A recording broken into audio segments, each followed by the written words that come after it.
So it gives you a sense of transplant centers in your area. And again, this allows you to localize it so that your viewers will be able to see, your listeners will be able to see what's important to them.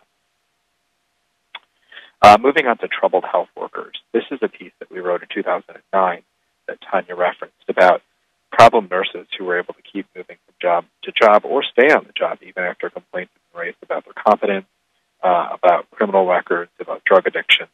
What we found was that the state of California took 3 years and 5 months on average between the time a complaint came in until the time that a nurse was disciplined. We wrote this story up showing examples of abusive nurses and addicted nurses who were able to move from hospital to hospital, and the next day, Governor Arnold Schwarzenegger replaced the majority of the nursing board.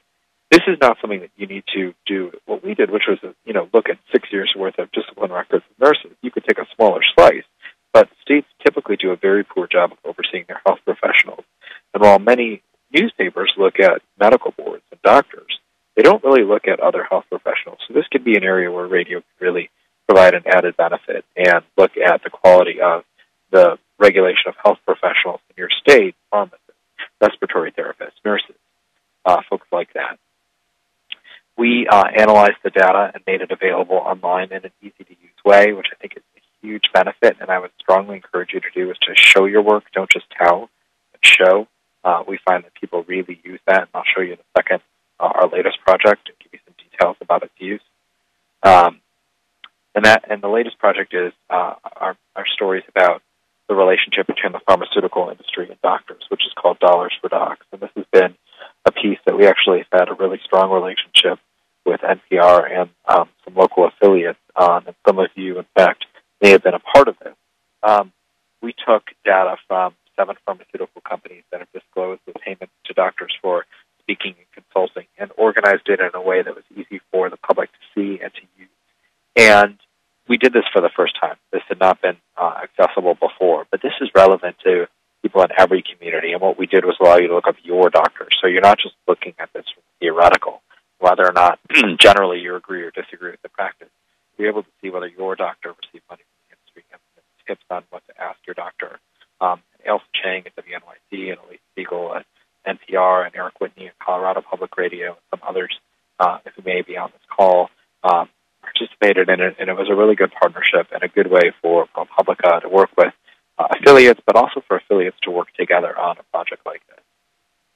Lots of money's at stake. It's just to show you that some of the doctors received more than $300,000 from the pharmaceutical industry in less than 2 years.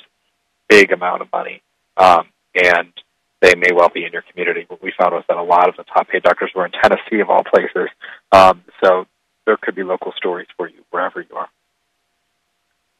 2013 presents an opportunity for even more stories on this, because every drug company and every medical device company will have to begin disclosing this information.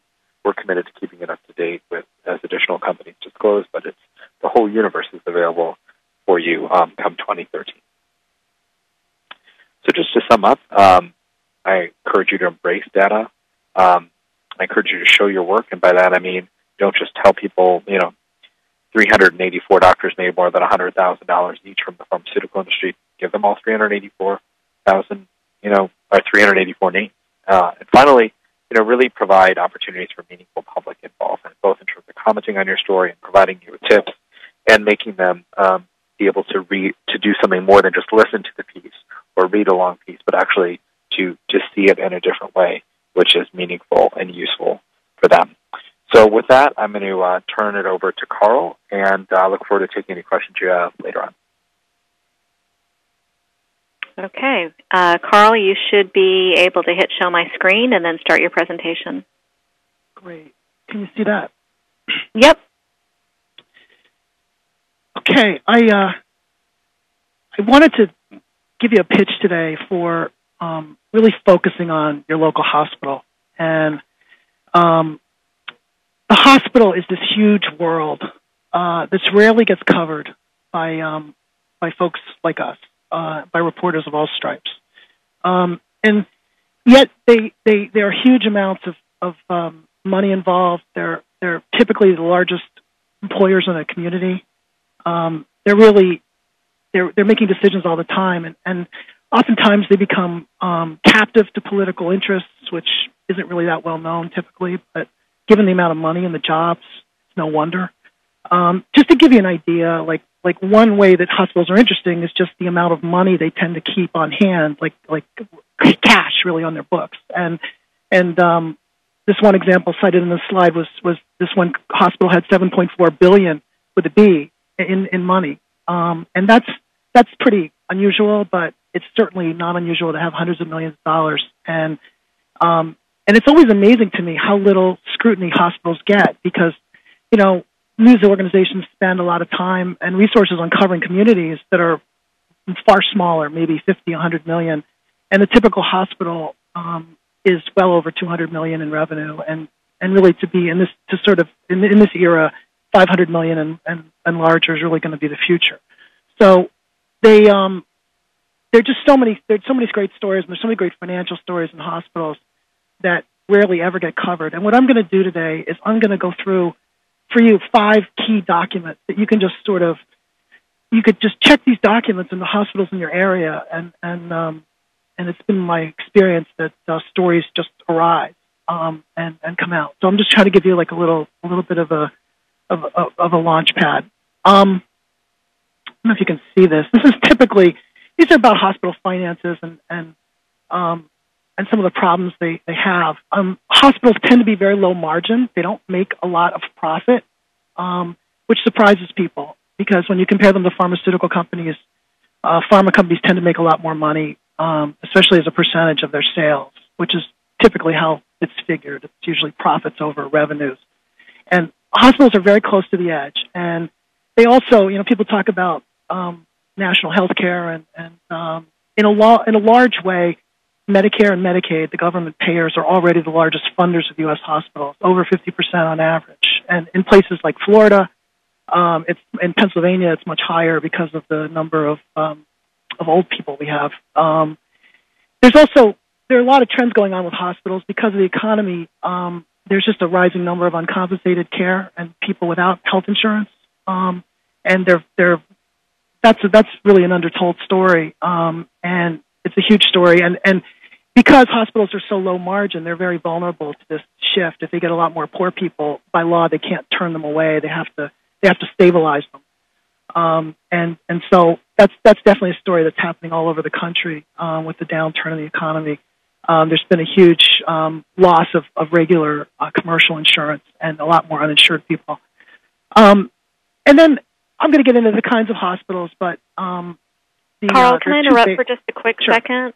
Yeah. We've got a number of people asking if you could possibly use the slideshow mode for your PowerPoint. I don't know if you're flipping around in slides, if that's not going to work for you, but... Is that better? I think that'll probably be better. Then they can see the full document without all the stuff on the side. Great.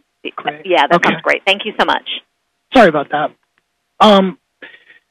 Okay, so there are basically 3 different kinds of U.S. hospitals, and this is just to figure out what's in your area. There's the traditional variety, the nonprofit.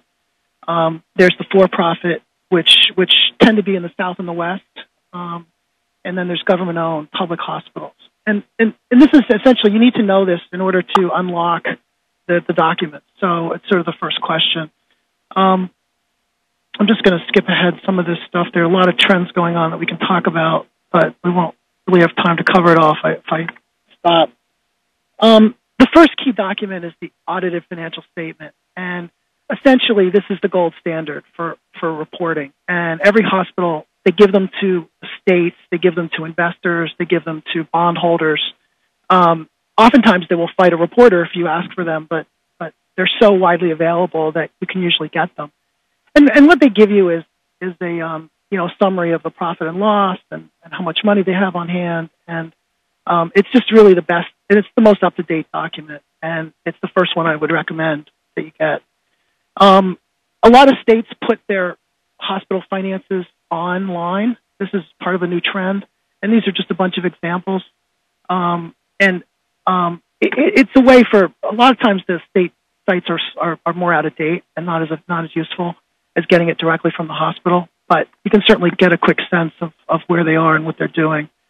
And one of the best documents is called the bond prospectus. And this is for nonprofit hospitals. And typically nonprofits go out into the bond market, sell bonds to build a new hospital wing, and then they have to pay back the bonds. It's like a long mortgage, really. And they have to respond. They have to tell everybody how they're doing all the time.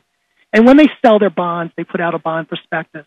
And it's just it's probably the single easiest document to read because it's often like a story, and it tells you all kinds of things about the hospital. It tells you about their competitive position and where they're lagging and whether they're making money or not, and what legal threats they might have, what legal cases they're dealing with.